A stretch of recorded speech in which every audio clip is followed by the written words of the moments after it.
मासूमियत भरे पुराने दौर में अलमारियों में अखबारात भी अंग्रेजी के बिछाए जाते थे कि इनमें मुकद्दस किताबों के हवाले नहीं होते। छोटी से छोटी कोताही पर भी कोई ना कोई सुना सुनाया खौफ आड़े आ जाता था। जमीन पर नमक या मिर्चें गिर जाती थीं तो होशो हवास उड़ जाते थे कि क़यामत वाले दिन आंखों से उठाना पड़ेंगी।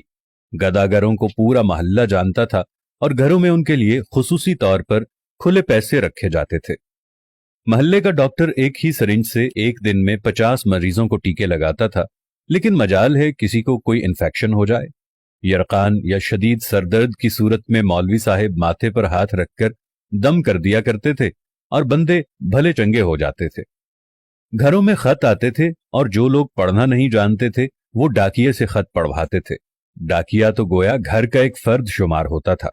खत लिख भी देता था, पढ़ भी देता था और खाना पानी पीकर साइकिल पर ये जा और वो जा।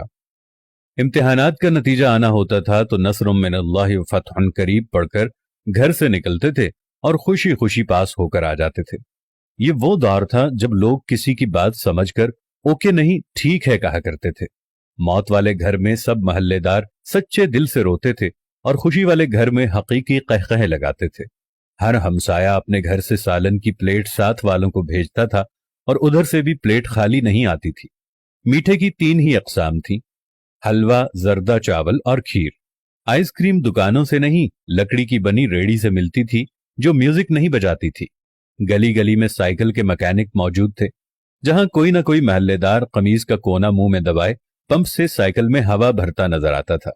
न्याज बढ़ती थी तो सबसे पहला हक बच्चों का होता था। दूध के पैकेट और दुकानें तो बहुत बाद में वजूद में आईं। पहले तो लोग भैंसों के बाड़े से दूध लेने जाते थे। गुफ्तगू ही गुफ्तगू थी, बातें ही बातें थीं, वक्त ही वक्त था। गलियों में चारपाइयां बिछी होती थीं। महल्ले के बाबे हुक्का पी रहे होते थे और पुराने बुजुर्गों के वाकयात बयान कर रहे होते थे। जिन घरों में टीवी आ चुका था उन्होंने अपने दरवाजे महल्ले के बच्चों के लिए हमेशा खुले रखे। मट्टी के लेप की हुई छत के नीचे चलता हुआ पंखा सख्त गर्मी में भी ठंडी हवा दिया करता और फ्रिज के बगैर भी मटके और सुराहियों का पानी ठंडा रहता था। फिर अचानक सब कुछ बदल गया। हम कदीम से जदीद हो गए। अब बावर्ची खाना सीढ़ियों के नीचे नहीं होता, खाना बैठकर नहीं पकाया जाता, दस्तरखान शायद ही कोई इस्तेमाल करता हो। मंजन से टूथपेस्ट तक के सफर में हमने हर चीज बेहतर से बेहतर कर ली, लेकिन पता नहीं क्यों इस कदर सहूलतों के बावजूद हमें घर में एक ऐसा डब्बा जरूर रखना पड़ता है जिसमें डिप्रेशन, सरदर्द, ब्लड प्रेशर, नींद और विटामिन्स की गोलियां हर रोज मौजूद होती हैं। जरा खुद के घर के बारे में ये सारी बातें सोचकर देखें तो आपको सब कुछ यकीनन नजर आएगा जैसा मैंने आपको बताया है। आखिर ऐसा क्यों है? क्यों हम अपने बेसिक किस्म की जिंदगी से हटते चले जा रहे हैं? मैं आज भी आप लोगों से कह रहा हूं, आप साथ वालों के दुख दर्द बांटना शुरू कर दो। आप गरीबों के दुख में दर्द बांटना शुरू कर दो। आप साथ वालों के साथ प्यार मोहब्बत रखना शुरू कर दो।